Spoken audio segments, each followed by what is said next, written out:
But the key is every day. When you can put, okay, we're going to really start teaching now. When you can put consistency with priorities, when you prioritize your life very well and you're consistent in following up on those essentials, that's why I call this everyday essentials. When you can do those two things together, this begins to be absolutely ridiculously off the charts. It just does. And what I'm going to do now is I'm going to share with you in your business, in the network marketing business, I want to share with you 5 things that if you do every day, I will promise you, you'll get a good return out of it. I just promise you will. So there are 5, you've got 5 essentials, and you're going to learn them, and you're going to practice them, and you're going to get better, and you're going to improve, and you're going to build your business. And that's why I'm here. This is very exciting to me. So look at your neighbor and say to them, you're just about to get better. Just about to get better. Yeah. In fact, look right back at them and say, that's what we're all praying for.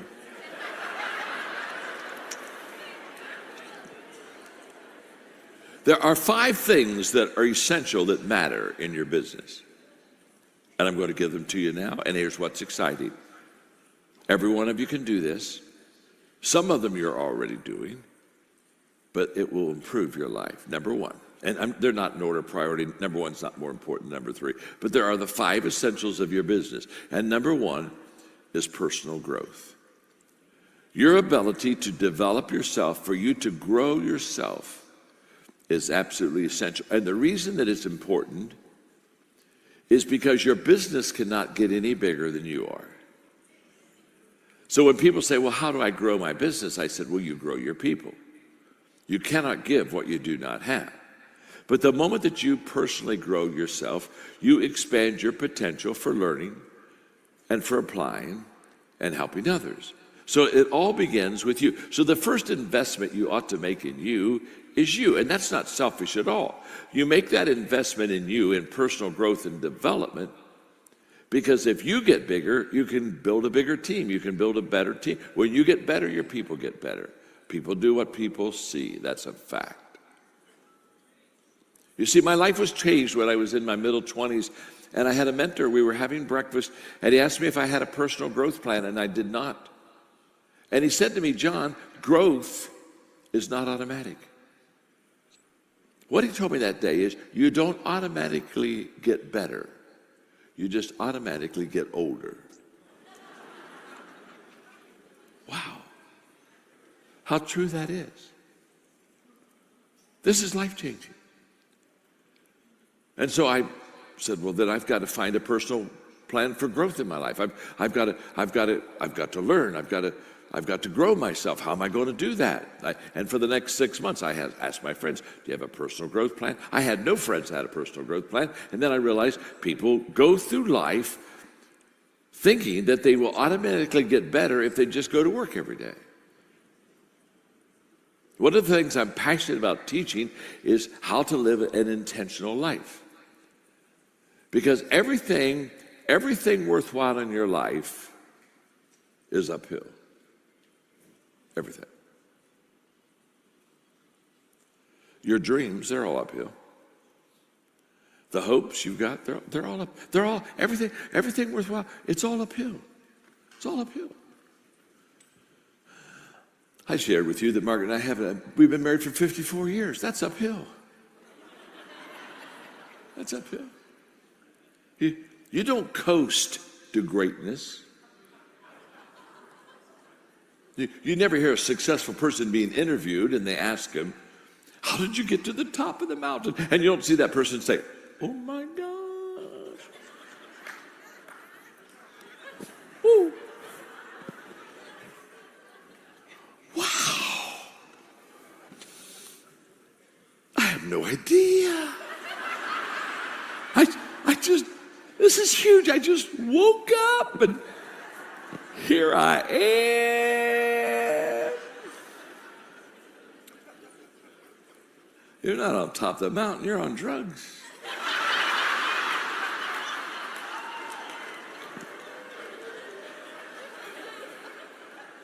You only got here to the top intentionally. It's not an accident. No one ever drifted to a desired location. So here we go. You have to be intentional. Everything worthwhile is uphill. The challenge is, here's the challenge. The challenge is this. We have uphill hopes, but we have downhill habits. You cannot go uphill with downhill habits. And one of the downhill habits that people have is they think that success should come easy, success should come quickly, that they ought to be able to put a little bit of effort and get a big return. Huge bad habits. And the first thing you do to be successful is you determine that you're going to every day improve your personal life. You're going to grow. You're going to get better. Now, I'm so passionate about personal growth. I've been doing personal growth. I was about 25 when Kirk Kampmeyer at breakfast told me this, and I'm 76. So for 50 years, I've been every day growing and learning, and this is amazing. I'm so passionate about it. When we had children, I put all of my children on personal growth plans. Now we have grandchildren. They're all on personal growth plans. My father, when I was in the 7th grade, I'm the middle child. I have an older brother, younger sister. He put us on a personal growth plan. In the 7th grade, he looked at each one of us. He said, now, I'm going to require you to read 30 minutes a day. And I will select the books that you read. And I will pay you an allowance for reading books. And so he picked the books out. Whatever he bought the book for, that's what he paid us. And so from the 7th grade through high school, every day, my brother, myself, my sister, we're reading 30 minutes a day, all the great success books. By the time I graduated from college, I had read How to Win Friends and Influence People every year, 6 times, and I'd taken 2 Dale Carnegie courses. Now you have to understand, all my friends, they didn't get paid to read books. All my friends got paid to do chores. In fact, I went to my dad and said, you know, all my friends, they get allowance to do chores. I think that's a good idea, don't you? He said, that's a terrible idea. He said, I don't pay you to do chores because you do chores because you're part of a family. And I don't pay you to be part of a family. He said, let me explain it to you like this. He said, by the time you were born, you already owed your mother for 9 months of room and board.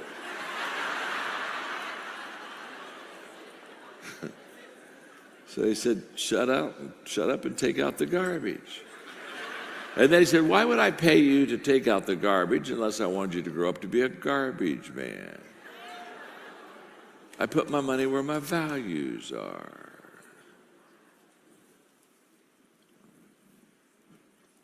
Life-changing. By the time my brother graduated from college, he was already a millionaire. By the time I was 28, I had the 10th largest nonprofit in the country. By the time my sister was 27, she was in charge of a whole floor in a hospital. These aren't accidents, folks. My father made sure that he got the right stuff in us. He made sure that we were growing, that we were learning, that we were expanding our life. And it just becomes it becomes life-changing. You see, a growth environment looks like this. A growth environment is a place where other people are ahead of you. This is huge. In other words, you want to be around people that are bigger, smarter, and faster than you. You don't want to be the head of the class. In fact, if you're at the head of the class, you're in the wrong class. Get out of that class. Because if you're the head of the class, you're just going to tell everybody how good you are. So you always want to be around people that they're just, they're beyond you. They're ahead of you. A growth environment is a place where you're out of your comfort zone, where every day you get up, you look and say, oh, I got a mountain to climb. Remember, everything worthwhile is uphill. And by the way, everything that you need in life but you don't have, the reason you don't have it is because it's outside of your comfort zone. If it was in your comfort zone, you'd already have it. So you got to jump the fence. You got to do something you've never done before. You've got to go somewhere where you've never gone before. Wow, this is huge. I heard Earl Nightingale, I was still in my 20s, and he said that if you would spend 1 hour a day, every day, on the same subject in 5 years, you'd be an expert on the subject. I thought, man, I'd like to be an expert in leadership. So I said, I'm going to do this. I'm going to spend an hour every day for 5 years on the subject of leadership, and that's what I started doing every day, an hour. Everyday essentials. I'm just talking about this. This is huge. Every day. I read about leadership. I practiced leadership. I asked questions about leaders. I had leadership experiences every day. 1 hour, 1 hour. And Earl Nightingale said, in 5 years, I would be an expert on leadership. So I started off with a countdown. I thought, okay, he says 5 years. And, I thought I was Cape Canaveral, 5, 4, 3, woo, in a few years, I'm going to take off. I'm going to be an expert. And about right in the middle of that 5-year period, I quit asking myself, how long will it take? Because that's what countdown people do. How long will it take? How long? Well, 5, 4, 3. Because all of a sudden, the practice that I was having every day for 1 hour about leadership, I was beginning to learn to lead better, and I was starting to build a team, and people were starting to follow, and we were starting to build a business, and it was starting to get a lot better, and I saw I was growing, and I saw my people were growing because they were watching me lead, so they knew how to visually lead. And so about 3 years into this process, I quit asking, how long will it take? And I changed the question to, how far can I go? How far? How far can I go?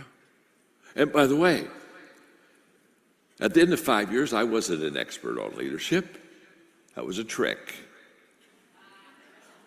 Because after 5 years, was I a better leader? Of course, but you see, if you grow, what you do is the more you grow, the more you know you don't know. And the more you know you don't know, the more you know you need to grow, because you don't know all you need to know. So you say, I know I need to know all I got to know, so I've got to grow so I know more. So the more you know, the more you always know you don't know. The only people that are experts are people that think they've arrived. This is huge. And I'm still growing. I'm 76. I'm still learning. I'm still growing. I'm still writing new lessons. I'm still doing new teachings. I'm still going and learning in new places. This is huge. I want to promise you. You need to constantly, continually, passionately, every day, grow and improve your life. It's just fantastic. I've got several books to write because I keep writing. I'm writing 3 books right now. But one of the books I want to write that's in my line, it's in the queue, it's going to be called "Is There a Finish Line?"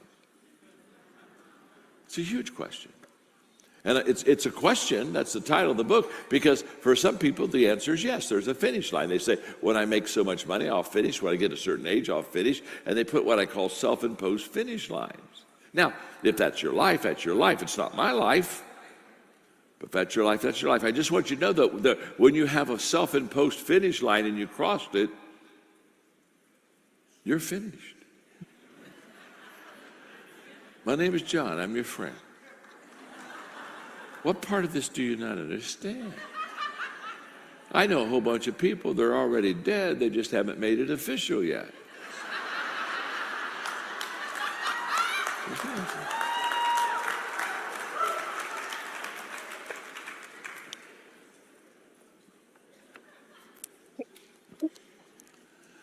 I was having lunch with my dad when he was 92. He worked full-time through his 95th year. And he said, we were having lunch, he said, look at me, son. He's 92. Always growing, always learning, always improving. At 92. He said, son, he said, I've been thinking about it. He said, I think my best days are still ahead of me. He's 92. He's 92. I know people 22 who can't say that. You can only say your best days are ahead of you because if you're growing, because the only guarantee that tomorrow is going to get better than today is that you're growing today. So the first essential, we got 5 of them, but the first essential in your business is to continually grow, continually learn, continually develop. I wrote a book called The Power of 5. Everything I'm teaching, you can pick up out of that book. I'm sorry, we sent a QR code, but somehow it didn't get here, and so that you could get the book. But how do you get the book? I don't have a clue. Just go to our webpage and ask for The Power of 5. They'll get it to you. Okay, number 2. The second essential. Here we go. The second thing to build your business really well, growth not only matters, but connecting with people matters. You need to really get good at relationships. Relationships are the foundation of leadership. In my 21 irrefutable laws of leadership, I talk about the law of connection. Leaders touch a heart before they ask for a hand. I talk about the law of buy-in. People buy into the leader before they buy into the vision. So what you need to do in your business is always make sure that you're connecting with your people, that there's a great power in proximity. Relationships are so essential, as you know, in this business. So, how do I do that? There are many simple things that I teach in this area of connecting. The first thing I would just say to you very quickly is the fact that you've got to ask yourself, am I a plus in people's life or am I a minus? Okay? If you're a plus in people's lives, it means you add value to people. If you're a minus in people's lives, it means you suck life out of people.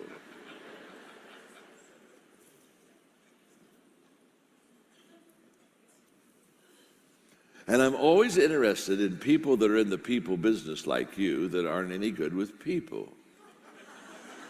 It always confuses me. I meet people and they tell me they're in the people business, and I look at them and I say, dear God, you have got to be kidding. I mean, some of you don't need to be in this business. Good night. You need to be a toll booth operator. You just need to be in some cubicle by yourself that nobody has to talk to all day. Oh, happy day. I mean, there are people, a lot of times, I just look at them and they're not good with people. And I just want to take them to lunch, buy their lunch, say, my name is John, I'm your friend. I just want to tell you.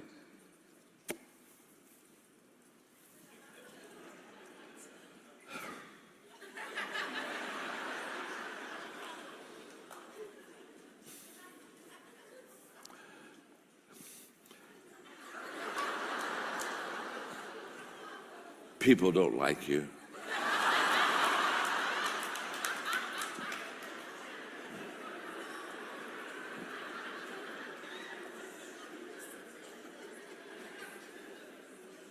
You know who I'm talking about. I mean, every one of us, they just walk into the room. And there's a lot of people in the room, so when they walk in the room, you say, oh my gosh, I hope they don't see me. And then they see you. And they start coming close to you. And you say, oh no, oh, help me, Lord, help me. Help them, help us. Help someone, help. Take me, Lord, take me, Lord. Take me. Take them. Take them. How many of you have been at, like, you're grocery shopping and you're pulling your cart and you get down to the end of the aisle and you look about 2 aisles over and you see somebody you don't want to see. It's one of those people. You with me? And that's the bad news. The good news is they didn't see you. So, hey, how many of you ever done this number?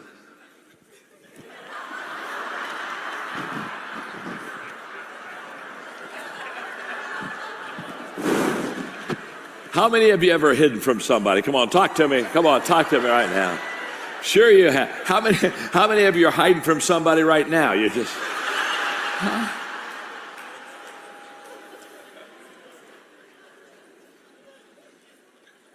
So how do we develop our team to be plus people? It's very simple. There are 5 things I do every day. 5 things to add value to people. They're so simple. You can practice them. It doesn't take long. And it will make you a Pied Piper of people. Every day. Number 1, I value people. I just value people. You say, now who do you value? I value everyone.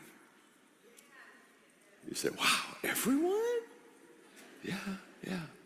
Now, I'm a person of faith. I'm not trying to put that on you, but the reason I value everyone, I had a person the other day say, well, you don't even know me. How can you value me? I said, it's very simple. God created you. If God created you, it's not complicated.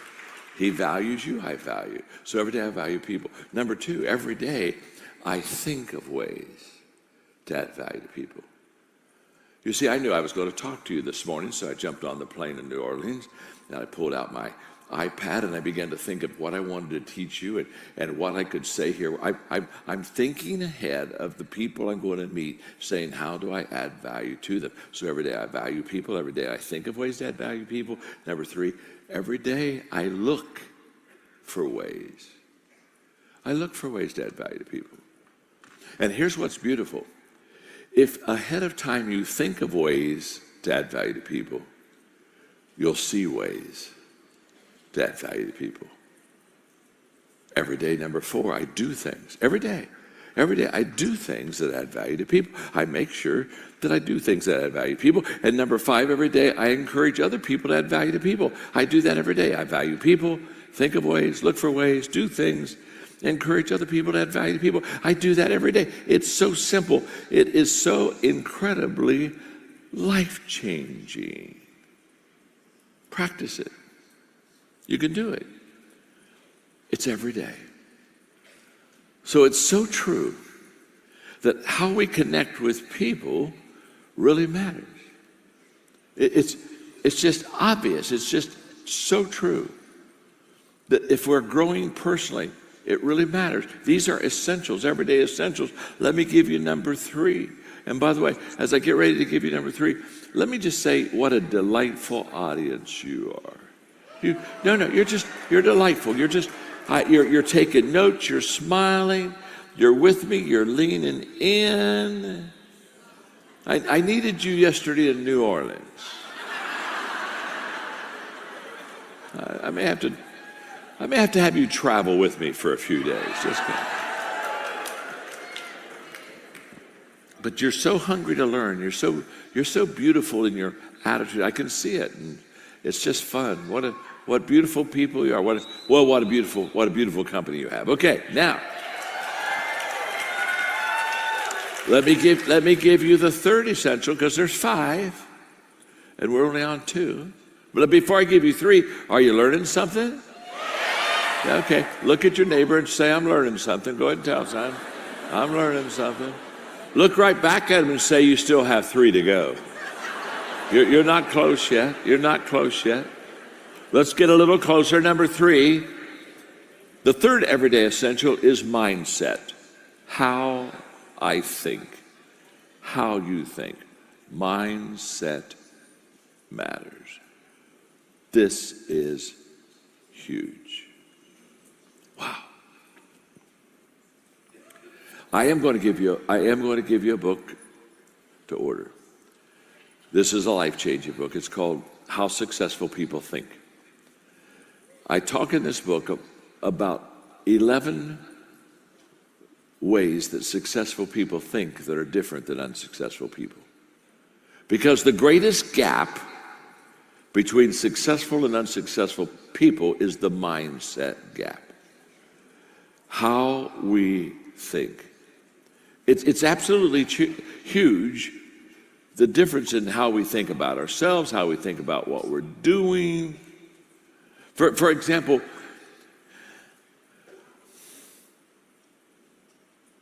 you don't have to believe in me for me to be successful, but I have to believe in me. And you have to believe that I believe in me. So I know a lot of people that family maybe don't believe in them, or friends say, oh, that'll never work, you won't make it. I mean, how many of you had people, as you got into the business, they said, oh, this isn't going to work? I mean, how many of you know what I'm talking about? Of course you know what I'm talking about. But you can be successful without other people believing in you, but you can't be successful without you believing in you. And so this, thank you for that. Well, it's all right. Don't press it. Don't press it. It's all right. Don't press it. I'll say something maybe better, and 5 or 6 will clap next time. And let me just say this. It's important for you to choose to believe in yourself, and it's important for you to choose to believe in your purpose. You've got to have personal belief in you, and you have to have purpose belief in what you do. And you have to put them together. And if you don't put them together, it won't give you the return you want. For example, if I have low personal belief, I don't believe in me, and I have low purpose belief, I don't believe in what I'm doing, I won't even get started. Okay? Now, if I have high personal belief in me, but I have low purpose belief, in other words, I really believe in me, but I really don't believe in what I'm doing, I won't continue, I'll quit. People that quit, what happens is that they have low purpose belief. Now, if I have low personal belief, but I have high purpose belief, what will happen is I'll do the business, but I won't be great in the business because I don't believe in myself enough, so I'll never reach my dream. But when I have high personal belief and high purpose belief, and I put them together, then all of a sudden, everything changes. So, there's so much. I could talk to you for all day about mindset, how we think. But one of the things when I teach is I talk to people about their attitude, their mindset about failure. Because a lot of people really get tripped up with failure. And I'm just here to tell you that in fact, I just wrote a book. I wrote a book, and I've already finished the manuscript, but I'm not putting it in yet because I'm writing another book that I want to get in front of that book. I'm so sorry. I'm so sorry. It happens to me all the time. In fact, I was talking to God the other day. I've got 13 more books to write, and I'm 76. I said, you have got to let me live a long time. So I wrote a book. It'll come out in about a year, but it's not going to. Called How to Receive a Return on Failure. And I just love this book. It's How to Receive a Return on Failure.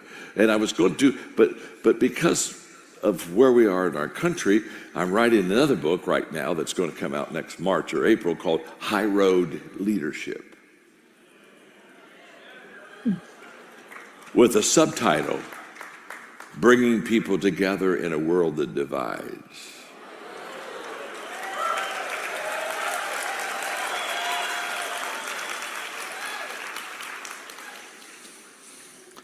So I had to bump the return on failure. But they're coming out. Just relax. Live long enough, you can get them all. But in return on failure, one of the things I teach people is, now this is huge, you got to keep failure and success together.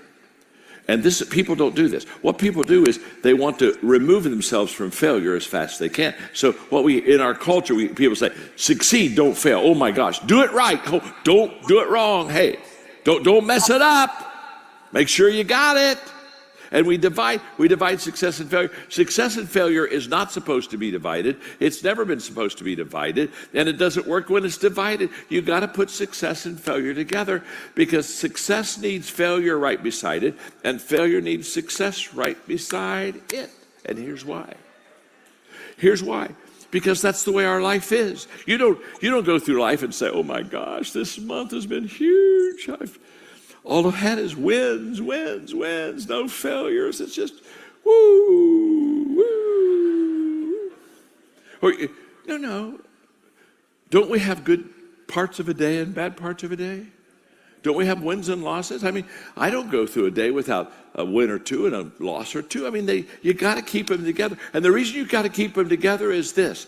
Okay, let's say you're on a roll. You got a couple days, you just kind of kick it and you're successful. You got to keep failure right beside that success, because when you really start doing good, if you're not careful, you can get arrogant. But if you keep failure right beside success, it gives you humility. Because Bill Gates said success is a lousy teacher. It makes people think they can't lose.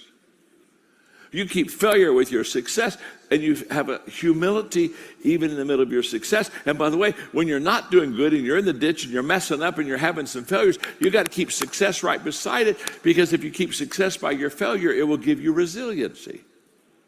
And you'll say, oh my gosh, this wasn't a real good day, but guess what? I'm going to get back up. I think I can do it again. Now, see, this is all about mindset.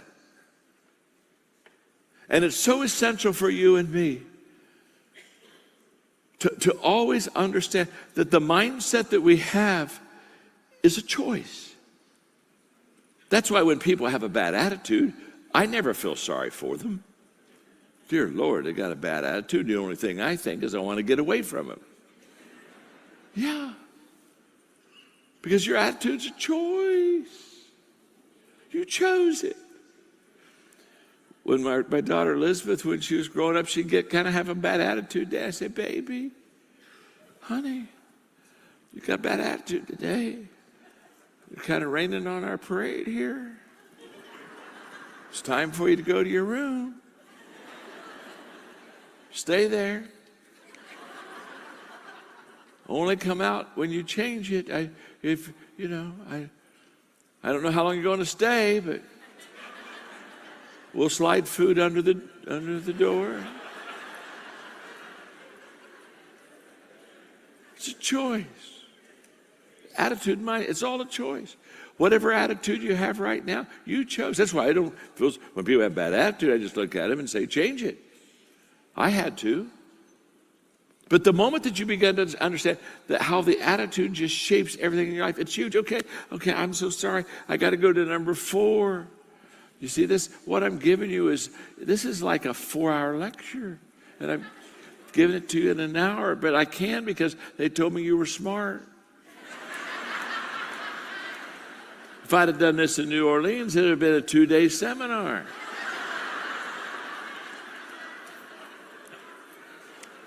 The fourth, you are good. You're a good crowd. I am taking you with me. Get ready to travel next week. Okay, here we go. Number 4, the fourth essential you have to have in your business is leadership. Leading matters. You got to learn how to lead. Wow, that's huge. You got to learn how to lead.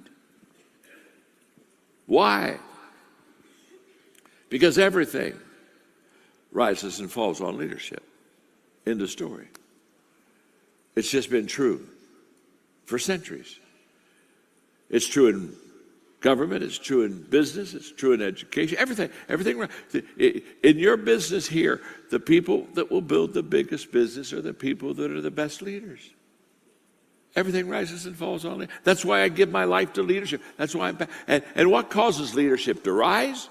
Good leadership skills and good values.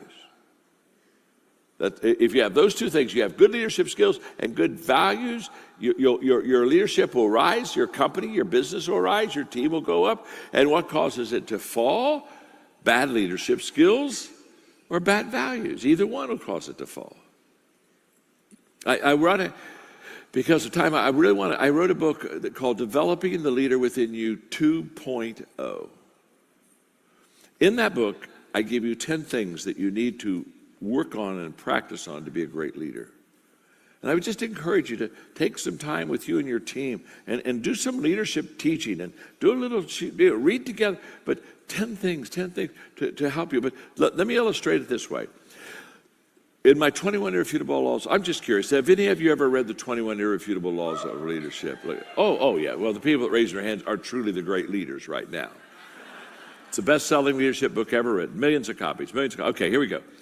In there is the law of the lid, L-I-D, and the law of the lid says how well you lead determines how well you succeed. That's true. So let's say I'm an average leader. From a 1 to a 10, 1 being low, 10 being high, I'm an average, I'm a 5. So watch me very carefully. So I'm an average leader, so this hand represents my leadership lid. I'm a 5, which means I have the ability to take my team to a 5. Now, if this is my leadership lid and this is my team or my business, what that means is I'll get to this level, this lid, and I can't go any higher. So if I'm a 5 leader, I'll have a kind of like a 4 organization. Doesn't matter what company you're in. Doesn't matter what direct market. Doesn't matter. That stuff doesn't matter at all. If you're a 5 here, you'll be a 5 somewhere else. You're a 5. So if I'm a 5, I'll be a 4. Now, when I do Q&A, sometimes people ask me the question. They'll say, "John, are leaders born?" And whenever they ask me the question, "Are leaders born?" I always give them the same answer. Of course they are.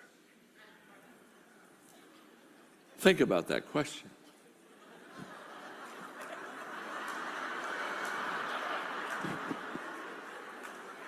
Are leaders born? I think so.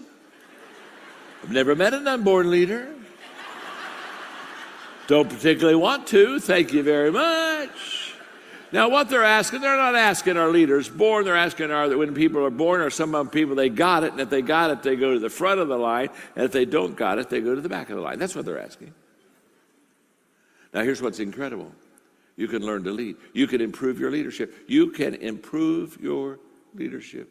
I know that. We have the largest leadership training company in the world. We train 6 million leaders in every country of the world. I got this down. So if you're a 5 as a leader, but you start to grow as a leader, you can take your lid from a 5 to a 6 to a 7. Maybe you can get it up in a couple years to an 8. Now, the moment you lift the lid of your leadership in your life, what do you do for your team? What do you do for your business? They just go from 4 to 5 to 6. You see, you lift your lid to build your business. The better you lead, the more that you can get accomplished. Oh, you got it. You're so smart. I got to give you number 5. The reason I've got to give you number 5 is my time's up.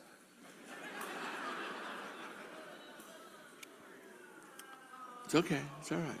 Hey, it's all right. Aren't you traveling with me from now on? Okay. Let me give you the 5th essential, because it's so essential. And I won't have time to talk about it today, but I'll just give you one little thought. I'll just give you a minute thought, and then I'll get off the stage because you got other important things to get accomplished. The last thing, the essential in your life, is significance matters. Significance matters. Wow. And let me just explain significance to you. Success is what I do for myself. Success is the homes I have, the plane I flew on over here today. It's my stuff. Success is about me. Significance is about others. And let me tell you something. I know a lot of unhappy, successful people. They got all the stuff, but they're not happy because they're living for themselves. But significant people, people who give their life, the only reason I'm here today is for significance. I'm not here for success. Good Lord, I've already had a lot of success. I'm not here for money. I already got money. I'm here because I want to add value to other people. And you show me a person that is significant, and I'll show you a person that has a smile on their face. They're very fulfilled. You want to make sure. One is too small of a number to achieve greatness. Selfishness and significance is not compatible. I had a lady the other day come up to me and said, "I just want you to know I'm just not a selfish person." And I looked at her and smiled, and I thought to myself, "No, you're a delusional person." We're all selfish. We all have selfishness in it. Come on, talk to me. Are you all right?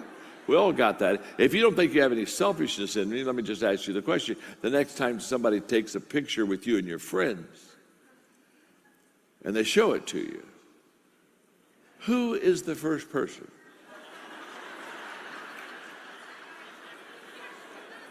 that you look for. And if you look good, you say, oh my gosh, great picture. Hey, send that to me. And if you don't look good, you say, oh, do it again, do it again, do it again, do it again, do it again, do it again. Of course. But for you and I to live our life for a bigger cause than ourselves gives us significance. And that's what I would wish for you. I would wish you all the success in the world. That's why I came. But when you get that success, it's not about you. It's all about others.